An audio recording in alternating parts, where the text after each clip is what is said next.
Bonjour tout le monde, ici Alexandra, alias Tourlou, alias la déesse Isis. Cela me fait grand plaisir de vous retrouver aujourd'hui pour continuer de me présenter, de me dévoiler auprès de vous. Donc pour faire suite à la capsule étoile d'hier, j'avais envie aujourd'hui de vous parler de l'éveil à mes dons magiques, de tout l'éveil à ma magie qui s'est produit entre les années 2021 et 2024 afin que vous puissiez mieux me découvrir et comprendre pourquoi j'ai fondé l'école de magie Capucine. Donc, à l'hiver 2020-2021, je suis partie au Costa Rica afin de faire une retraite en silence, de mieux entendre la voix de mon cœur, d'aller prendre soin de moi. Puis, lors de cette retraite en silence-là, j'ai eu ma première expérience de télépathie avec des insectes. Ce n'était pas du tout comme prévu. C'est qu'en fait, quand je revenais à ma tante le soir, après la journée en silence, j'étais toujours en silence, puis là, je sursautais tout le temps. Tout le temps, tout le temps, parce qu'il y avait très souvent des araignées sur le chemin lorsque j'arrivais vers ma tante avec ma lampe de poche. Puis comme j'avais peur un peu de... Je sursautais, puis j'avais peur aussi d'écraser, puis de faire peur aux araignées. À un moment donné, j'ai eu l'idée, comme j'étais en silence, oh, je pourrais peut-être envoyer une pensée aux araignées pour leur demander si elles peuvent se déplacer. Comme ça, je ne ferai plus le saut, je n'aurai plus peur quand je vais les voir. Puis de cette façon-là aussi, je ne vais pas, il n'y aura pas de risque que je les écrase, par exemple. Et je ne m'attendais pas du tout à ce que cela fonctionne. Mais en fait, ce qui s'est passé, c'est que ça a fonctionné. Donc, les araignées, les insectes qui étaient sur le chemin habituellement le soir quand je revenais à ma tante se sont tassés. Donc là, à partir de ce moment-là, lorsque je suis revenue au Québec du Costa Rica, je me disais, OK, peut-être que la télépathie, tu sais, ça existe finalement. Puis j'ai commencé à m'amuser à essayer de la pratiquer avec ma petite chienne, à la pratiquer avec des animaux aussi progressivement dans les mois qui ont suivi. Puis je me suis rendu compte que j'étais capable d'avoir des conversations. Donc littéralement des conversations avec les animaux, que ce soit avec ma petite chienne. C'est vraiment comme des conversations que je pourrais avoir avec ma meilleure amie, par exemple, mais vraiment à travers la télépathie, donc à travers la pensée. Puis, même avec des animaux que je ne connaissais pas, j'étais capable d'entrer en connexion avec eux. Donc, c'est un peu de cette façon-là que l'éveil à ma magie s'est passé, mais je dirais que même en 2021, j'ai commencé à faire de plus en plus de rêves prémonitoires, ce que je ne faisais pas si souvent avant dans ma vie. Donc, ça arrivait très souvent que je rêvais à quelque chose, puis qu'après ça, hein, quelques jours, quelques semaines ou quelques mois plus tard, dépendamment c'était quoi, ce à quoi j'avais rêvé se passait dans ma vie. Donc, progressivement, j'ai commencé à prendre confiance en ma capacité de voir plus loin, en ce don-là, si on veut, de clairvoyance. Donc, il y a eu ça également. Puis pour ce qui est de mon don de télépathie, en fait, je l'ai aussi progressivement développé dans la connexion avec des défunts, donc des êtres décédés, comme par exemple mes grands-parents qui sont décédés il y a quand même quelques années, un oncle qui est décédé il y a quelques années. Donc, j'ai commencé, c'est ça, à être en mesure de communiquer aussi avec ces êtres-là. Puis chaque fois que j'entrais en connexion avec eux, souvent, c'est énormément d'amour que je recevais. Ça me touchait beaucoup dans mon cœur. Donc, c'est un peu comme ça que ça s'est passé. Et ce que je vous ai pas dit dans l'histoire, ce que j'ai envie d'ajouter, c'est que 2021 a été une année extrêmement difficile pour moi parce qu'en début d'année, j'ai pris la décision difficile de me séparer de mon conjoint qui était dans ma vie à ce moment-là. Puis ce conjoint-là, j'avais découvert depuis quelques mois que c'était une relation de flamme jumelle. Donc, c'est comme une relation spéciale. Puis c'était difficile pour moi de m'en séparer. Puis quand je me suis séparée de lui, après, la souffrance était comme tellement grande que j'ai mangé mes émotions à un point tel que tout mon corps était rendu lourd, mort, engourdi à l'intérieur.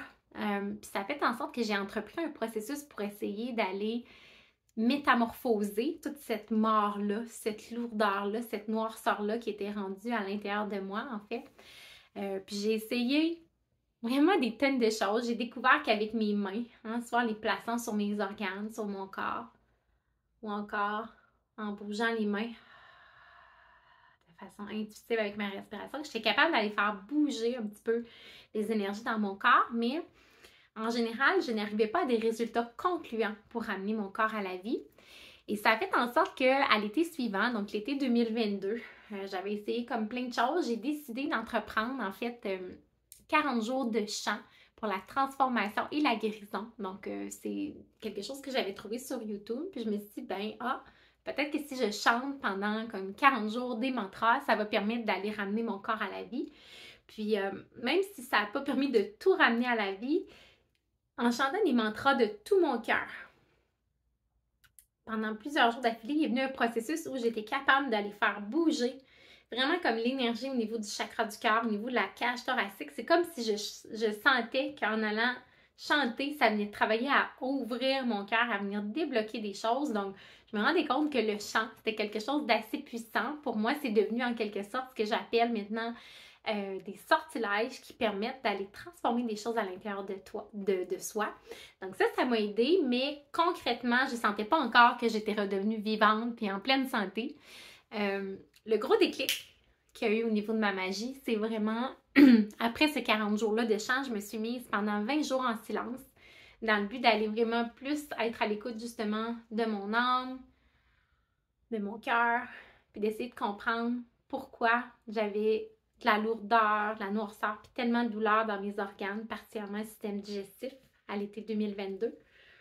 Puis là, je me suis rendu compte à un moment donné, je ne savais plus quoi faire. Tu sais, j'avais beau essayer de bien manger, tout essayer au niveau de l'alimentation, de manger de l'alimentation vivante, juste des légumes, des fruits, des aliments crus, des graines, des noix. Mes organes ne retrouvaient pas leur pleine santé. Donc, à un moment donné, j'ai eu l'idée, là, si je peux faire de la télépathie avec les animaux, je peux en faire avec mes grands-parents décédés, peut-être que je peux faire de la télépathie avec mes organes aussi. Puis, je me suis retrouvée à avoir des conversations avec mon foie, avec mon estomac, avec mon pancréas, avec mon cœur, par télépathie. Puis c'est là que toute la puissance du pouvoir de métamorphose a commencé à être là dans ma vie. Parce que mes organes, eux, savaient exactement pourquoi il y avait telle douleur à tel endroit. C'était quoi là où les émotions qui étaient restées prises là? C'était quoi les besoins non comblés? C'est quoi les émotions que j'avais mangées 2 ans, 1 an, 2 ans plus tôt?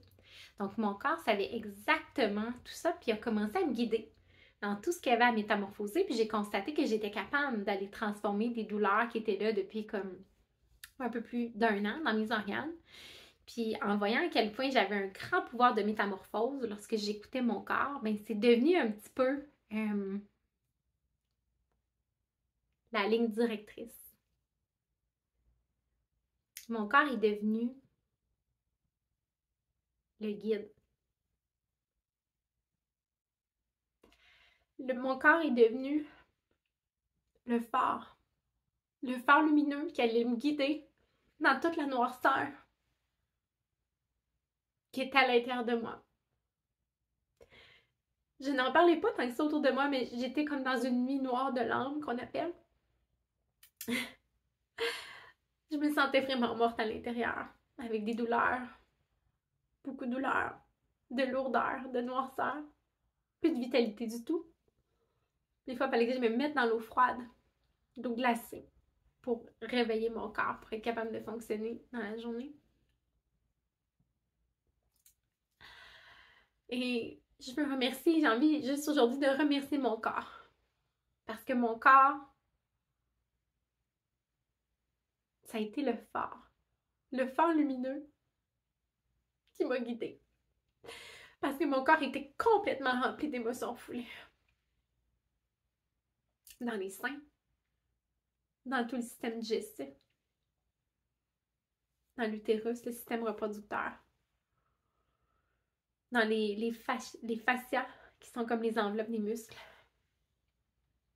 Même il y en avait dans les jambes, dans les bras, dans les mains, il y en avait un peu partout des émotions refoulées, il y en avait pratiquement partout où il peut en avoir. Puis mon corps m'a vraiment guidée, puis c'est avec beaucoup d'humilité que je viens partager mon histoire avec vous. Et cette télépathie-là que j'ai fait avec mon corps, c'est ça qui m'a permis d'aller me métamorphoser. Parce que mon corps, il connaissait le chemin. Il connaissait le chemin beaucoup mieux que moi qui essayais à tâtons, les yeux dans le noir, de trouver comment j'allais ramener mon corps à la vie, comment j'allais m'en sortir. Puis à partir de là, ça a été seulement des réussites, des miracles les uns après les autres dans ce que j'ai vu comme transformation à l'intérieur de moi. Donc c'est pourquoi j'ai envie d'enseigner la télépathie avec le corps aux enfants, aux adultes également, aux femmes, afin que ces êtres-là puissent aller connecter avec le corps, puis que le corps leur explique pourquoi il a créé certains problèmes de santé, comment aller les métamorphoser, parce que le corps sait. Le corps connaît le chemin. Puis des fois, c'est moins compliqué qu'on le pense. C'est plus facile. Puis ça permet aussi d'y aller vraiment au rythme que notre corps est prêt à vivre ces métamorphoses-là. Parce que des fois, quand on essaie par nous-mêmes, moi, quand j'essayais avant de commencer à faire la télépathie avec mon corps, je faisais des trucs. J'arrivais à bouger l'énergie, des trucs. Mais des fois, j'allais trop loin. C'était trop intense ce que je faisais bouger comme énergie dans mon corps. Puis ça pouvait amener après ça un état d'anxiété, un état de mal-être. Mais à partir du moment où j'ai suivi mon corps, c'est des réussites. Des miracles. Réussites, miracles. Tac, tac, tac, tac, tac, tac. Jusqu'à ramener mon corps plein de vie, plein de vitalité. Je me rends compte que j'en ai beaucoup à partager sur la magie. Alors, pour aujourd'hui, je vais terminer ma capsule étoile. Je vous ai dévoilé une partie de ma magie, mais j'en ai encore à vous dévoiler. Donc, demain, je poursuivrai un petit peu mon histoire en lien avec la télépathie, parce qu'il y a également la télépathie avec les arbres que j'ai découvert. Oui, j'ai envie de vous en dire plus, donc je continuerai ma capsule demain. Sur ce, je vous souhaite une belle journée, pleine d'amour, pleine de lumière. Merci de m'écouter. N'hésitez pas à m'écrire si vous avez des questions. Ça va me faire vraiment plaisir de répondre. Bonne journée tout le monde. Bisous magiques.